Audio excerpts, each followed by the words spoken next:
Greetings. Welcome to Elm City Lit Fest, the inaugural Elm City Lit Fest 2020. I want to thank you all for joining us live.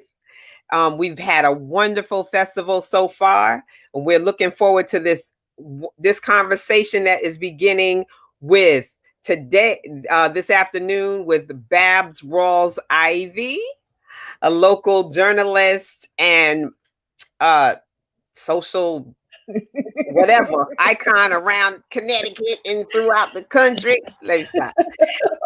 And she'll be in conversation with Tamika Pettway, actress, mom, executive, all those good things. And they're going to be in conversation about, it's going to be called Representing Our Power. Because we Black women, we got power, we moms, we do this, we do that. And Tamika holds it down as an actress, a very good actress, and she's going to bless us with a monologue that I wrote. That's right. Representing our power and in these times. I'm Ife Michelle. I'm the creator of the Elm City Lit Fest, and on behalf of my team of Emily Mayo and Charmaine McAllister, we thank you for joining us, and we're going to let you enjoy this conversation. Thanks again. Go ahead, ladies. All right. Hello, my dear. Hello. You know, the last time I saw you, you were on Love Babz Love Talk. Yes, talking about, gosh, skeleton crew. Yes. You have done a few collective consciousness theater productions. Yeah. I think you're like their muse for a lot of the meaty roles, and for an actress working a solidly working actress, that's got to be pretty good. Yeah, listen, I'm so grateful that they are so gracious to have me back multiple times. So I know that you have a monologue that you want to do, written by Ife. Yes. Who is great. Who, you know, not that I'm surprised because I've known her, but when she did the 24-hour, when she was doing the Cherise Selim Lit Fest, the 24-hour quarantine, the 24-hour quarantine playwright work, I was so impressed by the body of work that she put out there. I mean, it was just beautiful work. I was mesmerized. And with the time constraint too. Oh, listen. Everybody's got their talent. And she's got that talent. It's something. So I'm going to let you get into that. And then we're going to come back and then have a real conversation, a real strong conversation about the work that you do, Black actresses and roles and parts and all of that. Sure thing. All right. All right. Here we go. All right. So when Ife sent me this monologue, I would just say to everyone, with what the current state is in this world, and just for me personally as a Black woman, it really struck home. And it speaks for itself. Well, so now I'll tell you, life for me ain't been no crystal stair. I am a Black mother. I live in constant fear of my child being the next name that is shouted through the streets as a force in the movement for the lives of others, like Sandra Bland,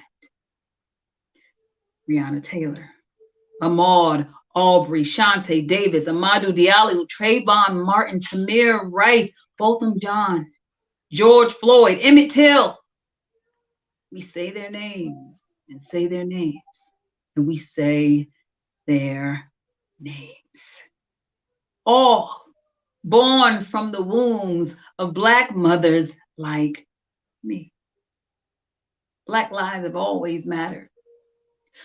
Why is it such an unreasonable expectation for Black mothers to hope for their children to live in the pursuit of happiness without the fear of being assaulted for being who they are, for living? Life for me ain't been no crystal stair. It's had tacks in it and splinters and boards torn up in places with no carpet on the floor. Bare. I am a Black woman. I have dreams, aspirations, and goals to reach. I'm tired of being sick and tired. I am done with being the strong Black woman everybody calls me. I'm not claiming this box of titles you put me in. I shall no longer be boxed in. Life for me ain't been no crystal stair. I am a Black mother. I want my babies to live full and complete lives, having the faith that there's no concern for their lives every day. For my son to go for a job and eat ice cream on the couch. For my daughter to sleep peacefully in her bed and for her to drive her car while playing her music loud. For my child to play in the park. Black lives have always mattered. I am responsible for bringing forth all Black lives on the planet.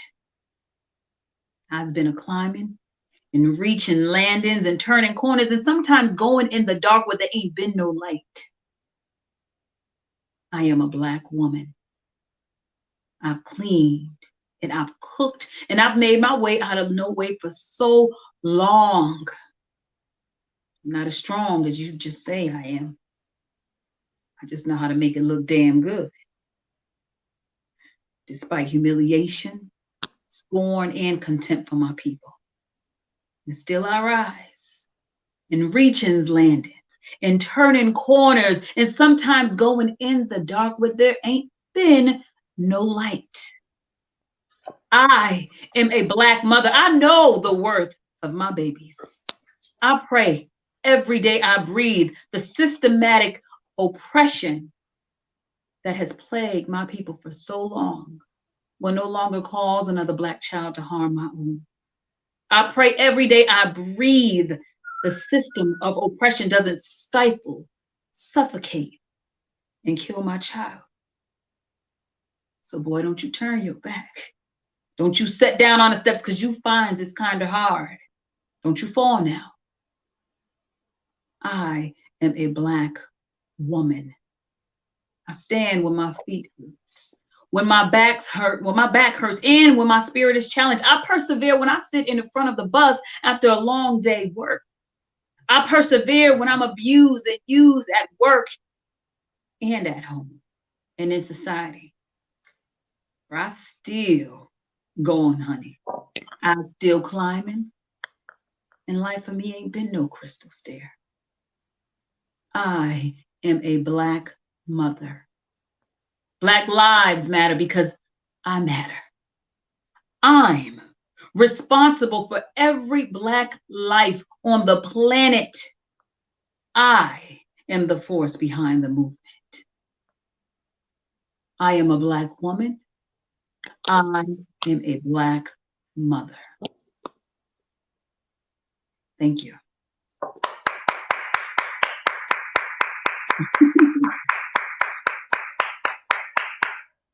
So when you do that, where does that come from? How do you do that? You know, it's a feeling. I honestly, I mean, how as a everything I say that she wrote is like I am that. I do that. You know, so that was, I mean, for me, it was more so, how could you not connect with this? How? I pray, right, that the system doesn't come and suffocate and oppress my children. I stand when my back hurts, right? I push through, I fight through. So it just, I mean, it resonates very easily. So when I think any Black woman, Black mother, even too, you know, can read this and just, it comes from, it comes from a deep, like it resonates, and it comes from a really deep place that is alive and breathing in all of us. So when you are, because you are a successfully working Black actress or Black actor, and you have to be ready for all kinds of roles. So does these kinds of experiences, does your real life, real lived experiences help you or hinder you? Sometimes they hinder you, and you gotta shut it off.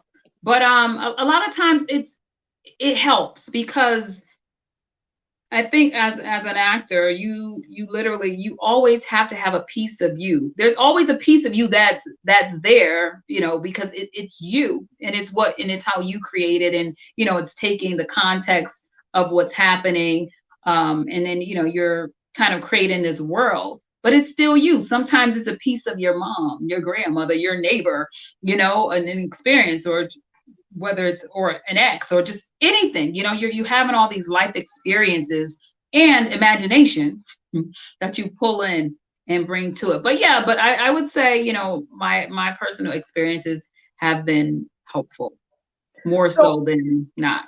So when you're out there, because you are a working actor, and that means you hold down another job, like most actors, because there's layers to this thing, right? Like everybody has to pay their dues. Everybody has to, work these jobs so they can go and do the work that they believe God has given them the talent to do. So, so when you hold another job on top of, in between your acting jobs, because acting is your true love and calling. It's an undying flame. And when did you know? When did you know that you were destined to be an actor? It was kind of okay. As a child, I felt a little bit of it in me, but it was never cultivated. Not until I got to college and was able to just kind of experience it. And then I knew it was there, but it was just kind of raw, unpolished, and then you get the training, and then that's when you realize, okay, there's something really there, and that's when you also you gain such a high level of respect for it, right? Because when I first started, I'm like, oh, I can act, and then my first class was like, no, you can't. No, you can't. Put some respect on it. Sit down and learn a little bit first, So yeah, it's a respect to it, and it's something I always like to go in just with an open mind and just respect for the story that needs to be told, or the message, and always think about how should people be impacted by this? What is the writer trying to say, and just making sure I'm conveying that appropriately. So when you were a kid, were you reading literature, reading works that you could act out or be the character? I was more of just that imaginative kid. So kind of creating worlds and creating characters, and so for a long time, it was just myself and my older brother. We were like a year apart. And so we literally would play different characters. Like, okay, right now we're going to play and I'm going to be this character. Then I would change up and be another character. So I think it was more of that and for me as an adult, when I feel like I'm putting too much thought or just losing my foot in and trying to connect with the character, I have to go back to when I was a kid, because as a kid, you're just free. You're free to just like piece together anything. Your imagination just runs wild. So I was more of that kid as opposed to just reading plays or anything. Okay. All right. So you get to college and the acting bug connects. What do? What happens? Did you go to college with the belief that you were going to enroll in acting? No. Or did you go to college to be like a doctor or a lawyer or a sociologist or something? So I'm like a first generation college graduate in my family. So I just knew I needed to be there.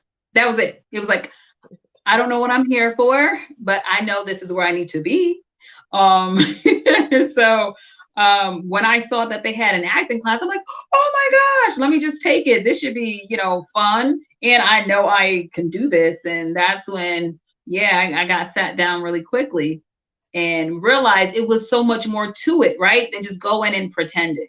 Mm-hmm. So it's a whole process and things like that. So yeah, I was, I had no clue that that's what I was going to do. So it was just kind of like a one step at a time. All right, this class was good. All right, let's do another class. Oh, there's a show. Let's audition for that. And then and then my schedule was full of acting and arts appreciation. And so that's what you majored in arts. And what did you major in? And how did the acting really become centered? Yeah, communications, and so it was television production. Okay, all So right, I'm just okay. like, oh yeah. So I had my roommates making videos and things like that with me. So yeah, so that kind of tied into one another, you know. Mhm. And so, did Mm. you have a sense of what you wanted to do? Like, were you thinking, "Oh, I want to be like a news person," or "I really want to be," you know? How did you know you wanted to be on the stage or in a production of some sort? Yeah, I would say because I'll tell you, sometimes just going through, just learning, just about, and I'm sure other people who've been trained can tell you, you're like taking up when you're trained correctly, you're kind of like taking apart and put back together again, taking apart, put back together again. Sometimes you question, like should I do this? And then you gotta really get out of your own way, because you start to question your ability and am I good enough to do this? Am I good enough to be here?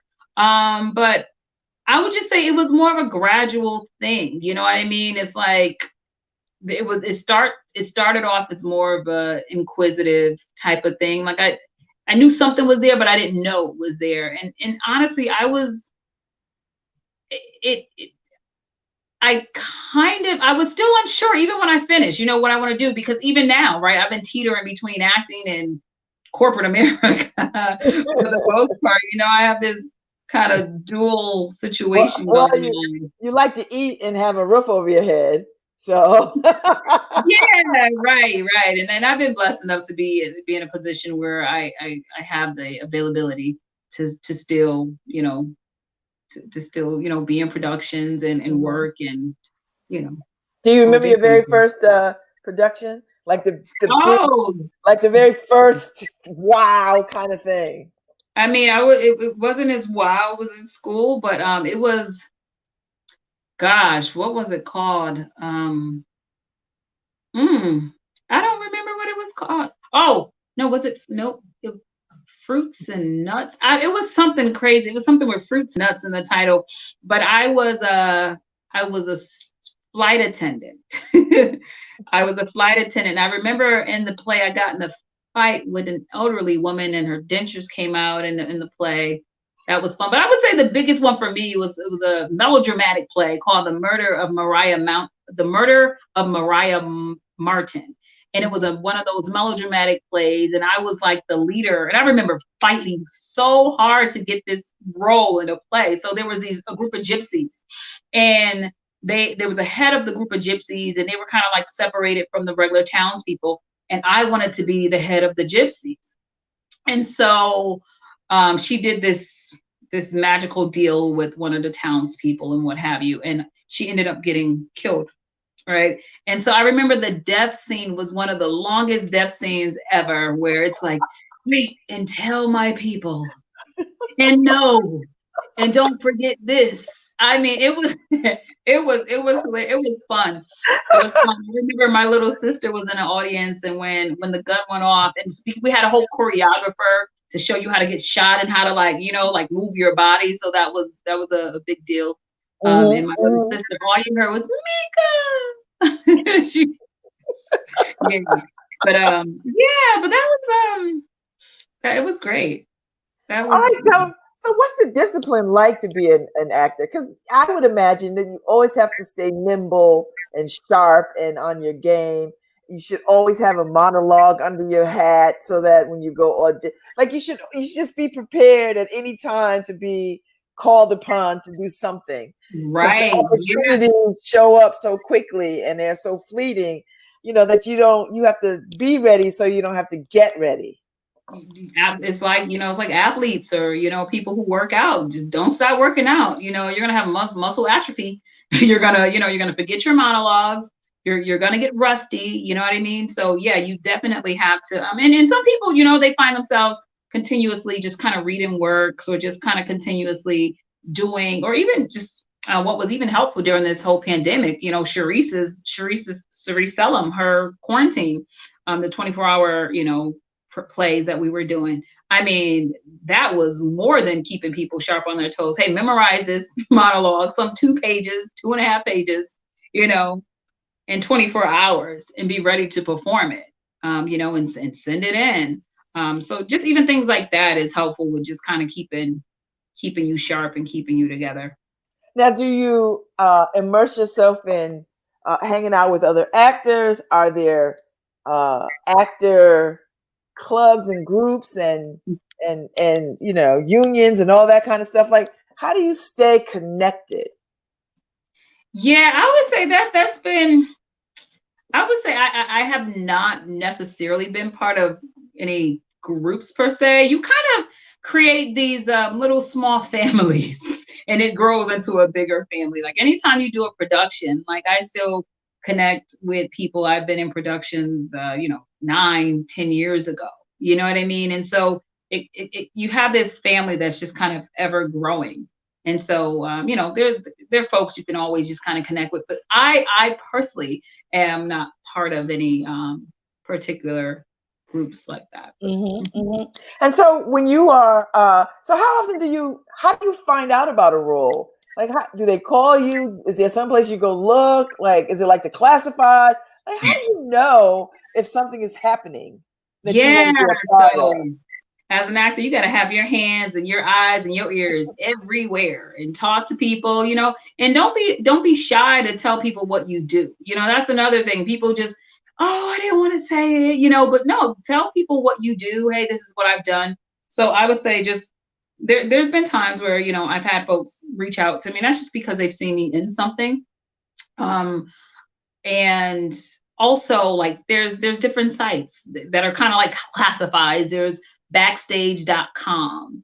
And so it's like you pay a subscription and you have access, like you put in your profile, your resume, pictures, what have you. And it kind of matches you with jobs that are there, or you can even just submit yourself and search for opportunities. There's another one, Actors Access. That's another one, they'll just literally send messages to you like, hey, you were matched for this. Or even if there are people who are looking for actors and they look at your profile, it'll say, hey, you might want to make sure this is updated, whatever the case is. 2 people, viewed your profile in the search for actors today. Mm-hmm. But yeah, just that, and just connect, making sure that you're well connected with your local theater folks, continue doing things. There's some people who have, pages, whether it's their websites or using social media platforms to just kind of put out monologues, even especially during COVID. I've noticed some folks doing that. I haven't ventured down that road, which I think it is a wise thing to do. But yeah, it's kind of like, if you run a business and you market, right? You don't just stick to direct mail. You do direct mail, internet, lead aggregator. You do, you're doing everything. You're doing radio. You're connecting with people from the local chamber of commerce, BNI group. So it's kind of like that multifaceted approach. So when you are, are you creating your own work? Do you find, because I see a lot of actors creating their own production companies. They're looking for their own projects to produce. They're looking for their own, they're looking to sort of keep working and honing their craft. Do you find yourself constantly thinking about like, how can I keep my skills tight? What can I produce on my own? Right. I will tell you, so I have not been, but even today, I was coming from an art studio and I was thinking about that. I'm just like, a lot of people are realizing like, listen, I have all these things in me, and just like, because I was thinking as an actor only, right? You're relying on somebody else's work to work on, right? Mm-hmm. Not your own work. And so that was just something that I was pondering. But yeah, no, there's a lot of people who do that. I have not ventured that route. I have friends who say you should definitely write, and that's something that I've been contemplating and might start working on. Oh, okay. All right. I'm looking forward to that. So let's talk a little bit about the kinds of roles that you like, the kinds of roles that you long for, the kind of roles that you won't do. Right. Oh, okay. Yeah. So the kind of roles that I would tell you, a lot of the roles that I've done have been like very strong-willed, strong-minded, women. Which is okay. I can see how, just even from the tone of my voice, right? You don't see me as the damsel in distress. So Mhm. I long And for roles. why not? Why not? I don't know. Okay. I I mean, I long for, could you do damsel in distress? I long for that. And who knows, it might be a stretch. It might be a stretch. I have never. And so that's one thing I would say. I've never had the opportunity to be like,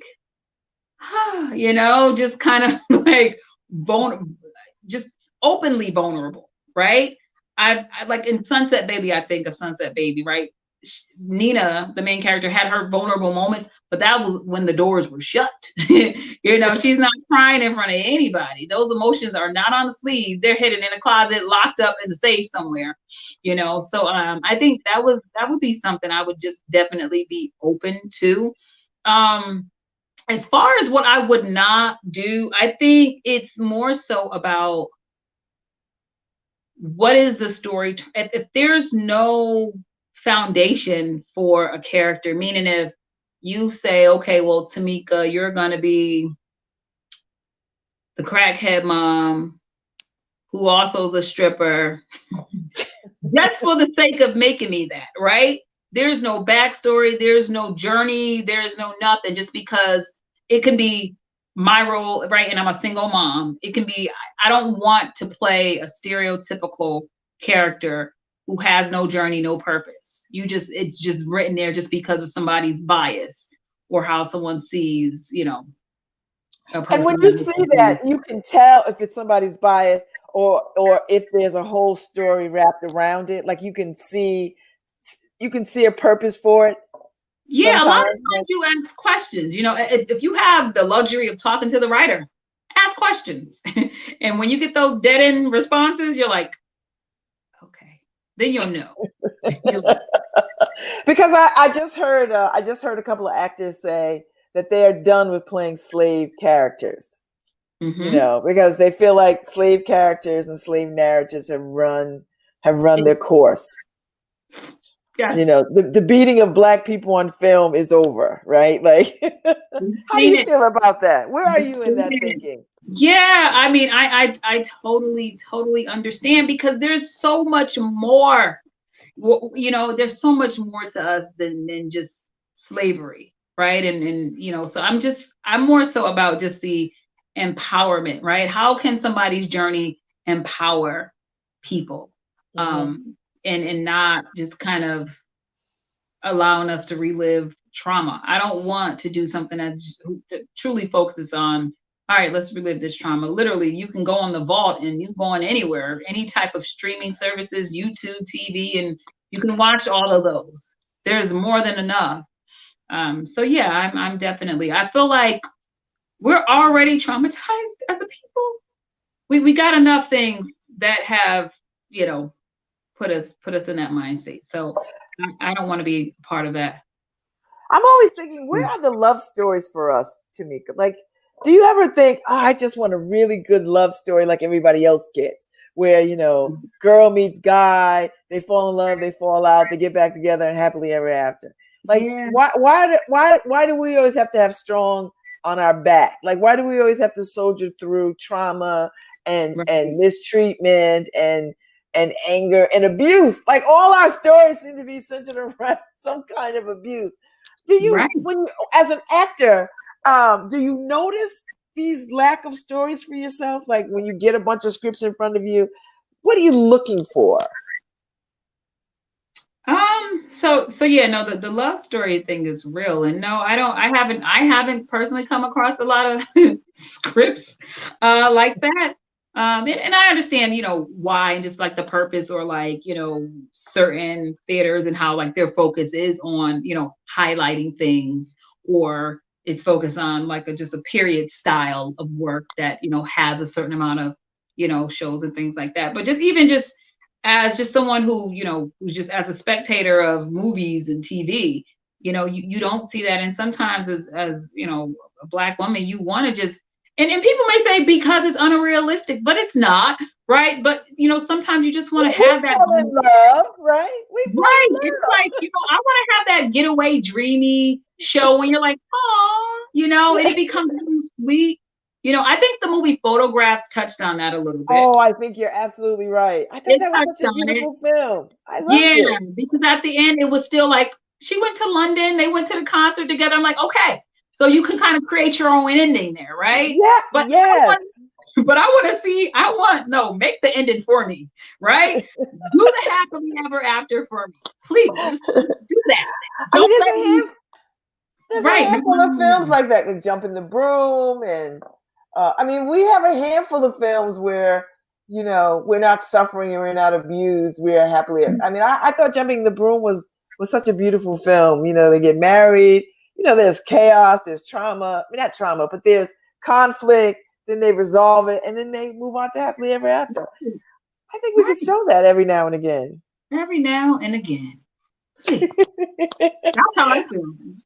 Seriously, even like I was going through, I was trying to find just like a happy romantic movie, with people of color. And obviously we watch all movies, right, with all races and backgrounds. And so I was watching one, I'm like, oh, this looks like a little romantic one. A guy was trying to find a girl and he ended up, and so he was a black guy, and I'm like, oh, he's gonna fall in love and they're gonna find a matching with somebody. And it wasn't with a woman of color. And I'm by no means against, interracial relationships.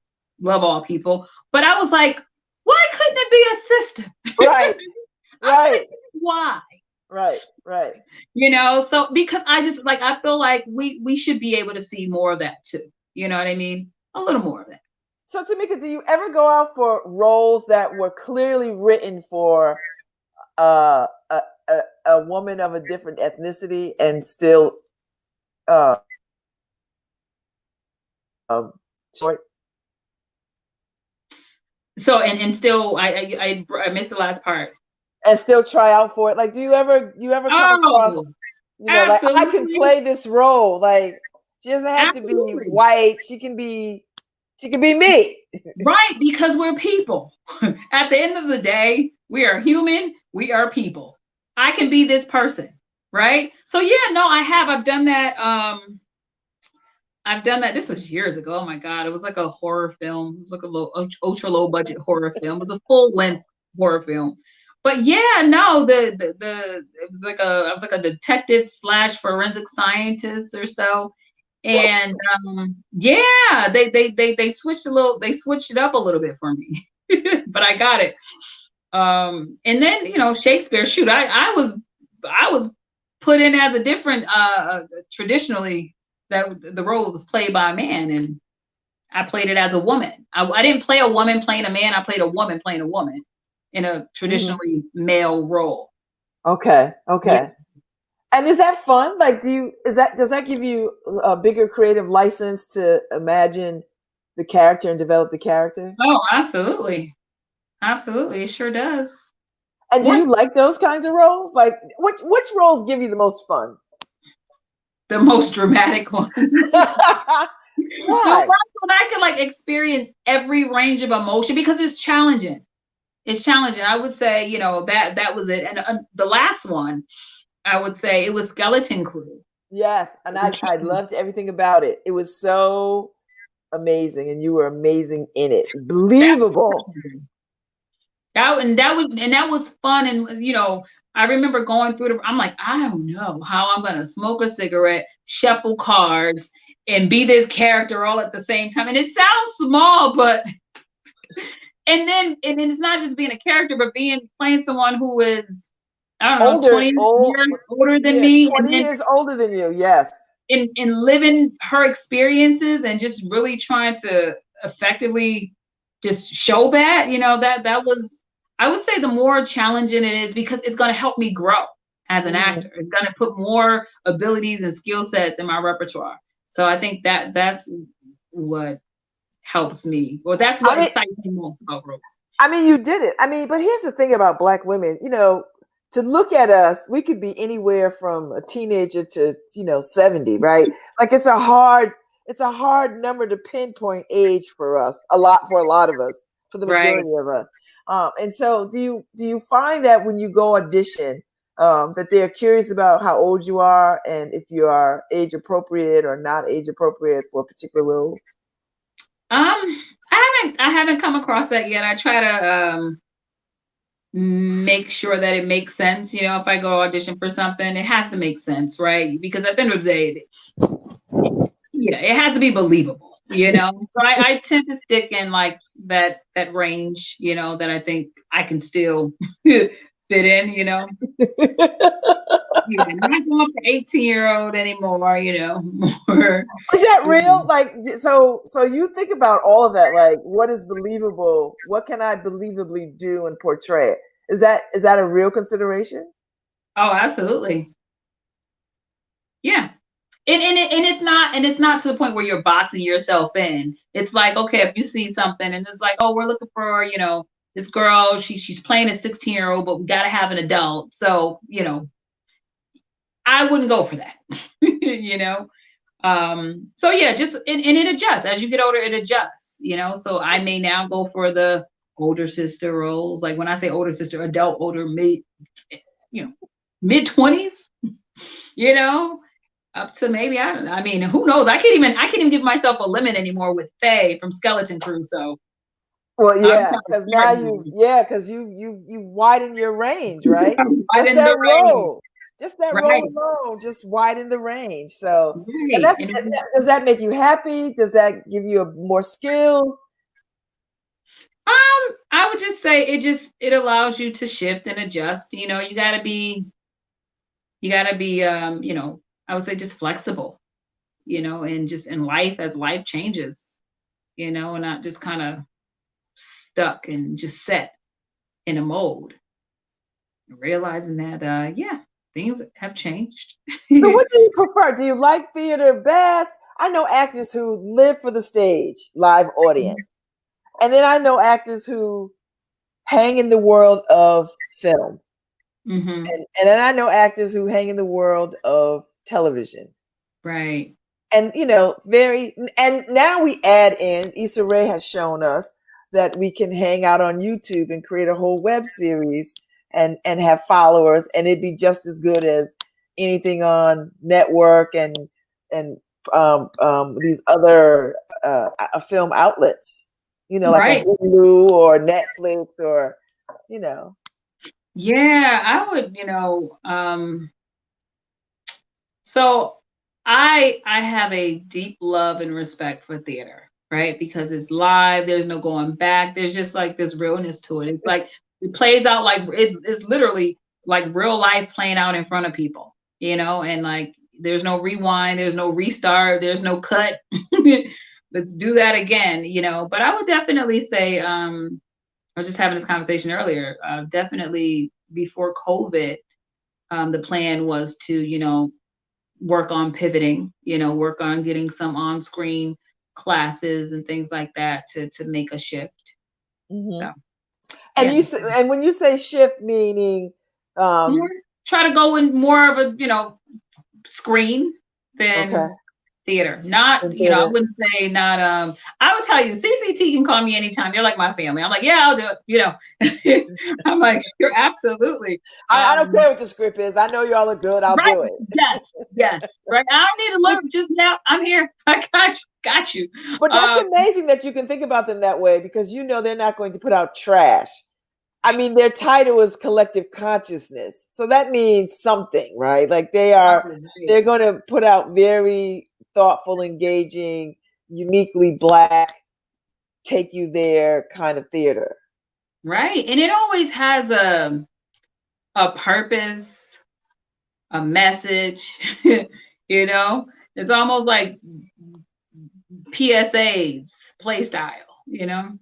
Yeah. Right. So so pivot meaning to, you know, TV, film. I like that.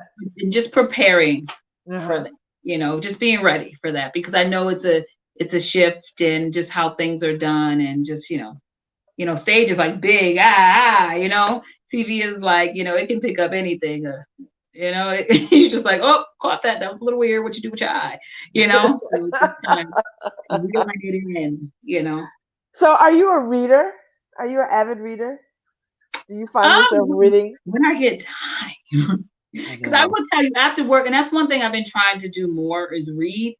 But most times when I pick up a book, guess what? I'm falling asleep with the book in my lap. I wake up at 3 a.m. It's like, I didn't read it. What's but the yeah. last thing you read? What's the last good thing that you're like, man, that was good? Oh my gosh, the last good thing it was probably the Bible. That's what. Listen, I'm trying to think because you know what? There's some interesting books in the Bible. You're like, absolutely. Ooh. You're like, oh, this is good. This is getting good. There's so many stories. Listen, there've been some of the greatest plays, like Jesus Christ Superstar is probably one of the most prolific plays that ever was, and look, right, yeah, biblical underneath it. So there's so much history and stories in there, like that. People just think it's all about thou shalt. No, there's love stories, lots of moral drama, lots of drama, comedy. Absolutely, you're like, oh snap! I know that's happening. Okay. Like the Bible is its own network. Like you could just pick it up and read all kinds of things. So. She did what to him? Oh, and he didn't tell his brother that. Oh my gosh. That's pretty good. So talk to me, Tamika, about how you are as a Black woman doing this work. What are some of the roadblocks that you've ran up against? And then talk a little bit about some of the joys. Yeah. So in the world of just kind of as an actor, or just all together? All together. I would say roadblocks as a Black woman. I just think about just even like simple things. Like there was something at work, for example. I had someone who was trying to protect themselves. And so they kind of threw me under the bus with some untrue, unsavory statements. And it was believed before I even had a chance to.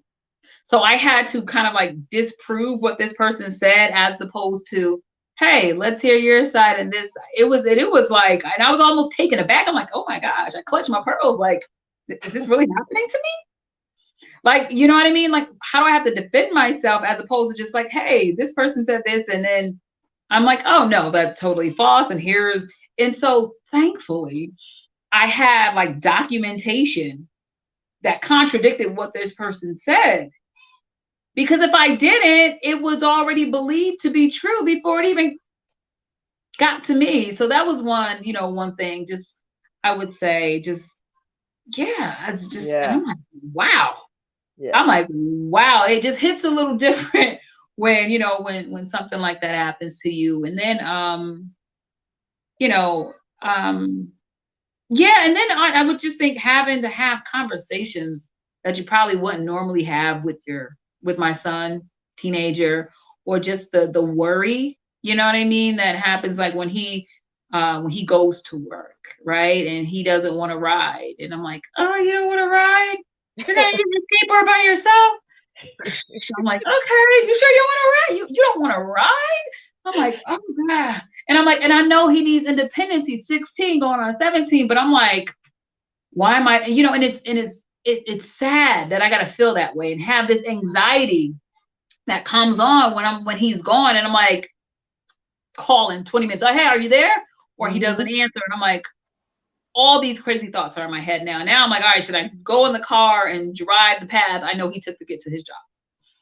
Wow. So that's one thing that's just kind of worrisome. And then with my daughter, she's 7, and just and I'm constantly, you're so beautiful. Your skin is beautiful. I love your hair. Oh my God. Like just really, because you have to combat what the world says to her, right? Like you have to push back on what the world says, because the world says, oh, you're too dark, you're too this, you're too that, Right. And so it's like, it's not just a regular, like, oh, baby, it's like, you have to constantly reinforce it. Like, it's like double time. So now you have to like intentionally.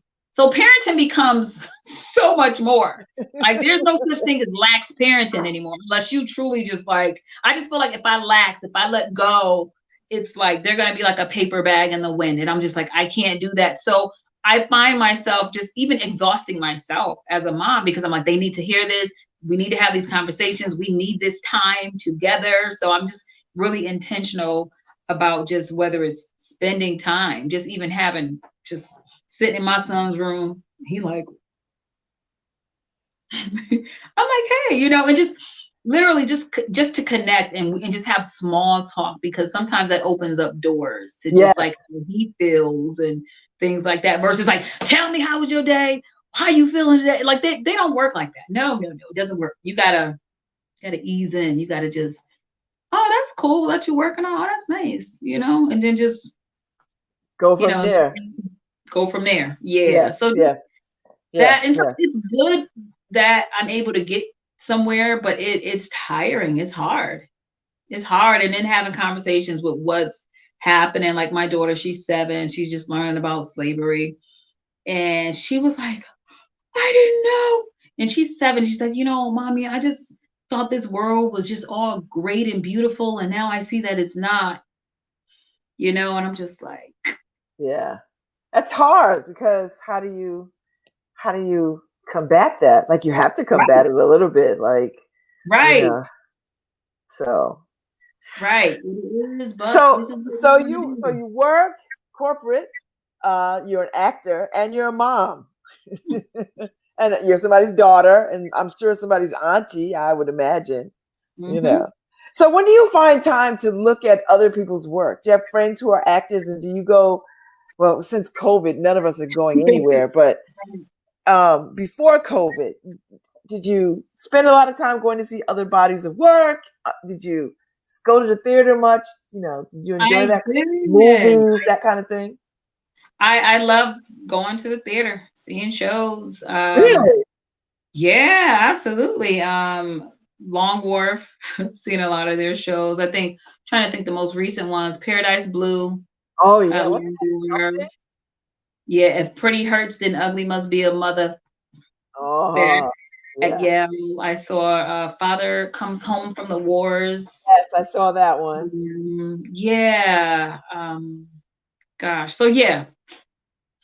And do you feel like we have a rich theater community here?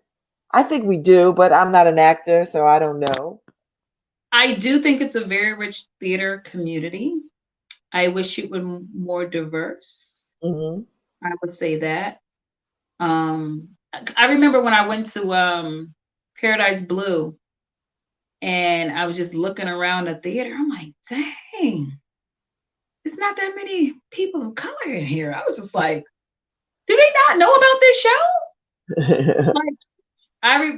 So yeah. I mean, I know that these shows are definitely supported by people. I just and I know that that's what a lot of these theater companies are doing to try to like really get out there and get the people who literally live in New Haven, in the midst of New Haven, right in the inner cities and the crux of it, to like come out and support, and not even just support, to see and learn, right. I mean, I think there's this real disconnect from what the Tyler Perry those kinds of plays, those plays and stuff. Well, not just Tyler Perry, but there's a whole bunch of them that came out. Oh yeah. The Mama I Wanna Sings. Yes, all those plays. Yeah. Which caters to a whole different which has its own vibe. And I think people, particularly people in our community, are comfortable with those plays because there's a call and response a little bit. There's a lot of interacting in those kinds of plays and from folks in the theater. And I think other theater, traditional theater, there's not that. I remember I saw Fences with Denzel and Viola, and Denzel had to say, "Listen, there's no talk back. Like this is, there's no talk back here. Like this is, like let us create this slice of this life, and you sit and watch and enjoy it. But what he's saying was, don't engage us. Like." Right, you're not watching TV, so it's like, girl, you better run. No, right. You're not watching one of those other plays where the characters will engage you. We gotta stay on our script. So, yeah. I don't know. Yeah. Maybe it's culturally that's kind of that. I don't know that. I just find it. I find it interesting because those plays, tend to do very well in our communities. Whereas maybe the ones that you mentioned didn't, because people Right. now, maybe the subject matter was something that they can't embrace, or they just don't understand it, or maybe they just don't feel welcome. How about that? Yeah. I mean, even for me, I would say I was in my family. I was kind of like the first one, just going to plays and going to shows, and I just kind of pulled my family in. Okay, You gotta come. You have no choice. Just come. You know what I mean? And still right, and still having family having to like adjust and like get into it. You know what I mean? So yeah, I get it. And 9 times out of 10, they love it. Right. Or they enjoy it. They're like, you know what? I'm thinking about this, or I feel some kind of way about it. Right. It was good. It was good. And then you have some people, you did good, but I understand this. I didn't understand that, but which is, that's our story. That's our story. So I explain, they're like, oh, I'm like, so now you gotta see it again. Now that you get that where that came from, So what do you want? What is the biggest dream for your career? Like, what would you like to do? Is there a role out there that you haven't done that you're like, man, if I could just get my hands on that script and, do you know what I mean? Like, if there was just this opportunity, what would it be? Even before the pandemic, I was looking to take martial arts. So I would love to do like an action movie. What you doing? When you jumping off buildings and jumping up, dropping elbows, flipping somebody over, just yes. A lot of running. I mean, think about it. You see, what's the movie? Salt with Angelina Jolie. There's so many. Gosh, what was the other one? Resident Evil, and I know it's a different type, but Resident Evil, like there was like a main girl, and she's like this big, like flipping people over. You see so many of that, and I'm just like, yes, and I've not seen us in any action adventure. Have not. Exactly. So, I mean, I think the closest we came was Halle Berry as Storm in the comic book in the those X-Men story, right? She didn't do a whole lot of running and jumping, so so yeah. So yeah, that's a good point. Like to see us in those kinds of roles that we do. So I could be a CIA, ops assassin. I'm not saying I want to kill people, but I can. Yeah. Well, you can do it on film or on stage. Right. Yeah. Definitely something like that. That would be fun. That would be like a dream. So what do you got next? We have about 5 minutes. What do you got next? What do you do? Is there? Well, everybody's in COVID world right now. I'm on hiatus right now. Yeah. No, I don't. I don't. I have something that may be in the works, but I can't share because nothing's official yet. So maybe the life of an actor. I know everything is like. We'll see what happens. Yeah, we'll see what happens. Oh my God, it's been such a joy talking to you. I know. Now, was this chat box for us? I see some it's like 7, the number 7 on the chat. Oh, so I didn't know. It might be. There was comments. It's hard to like talk and read these things. Right. So the people are giving good comments.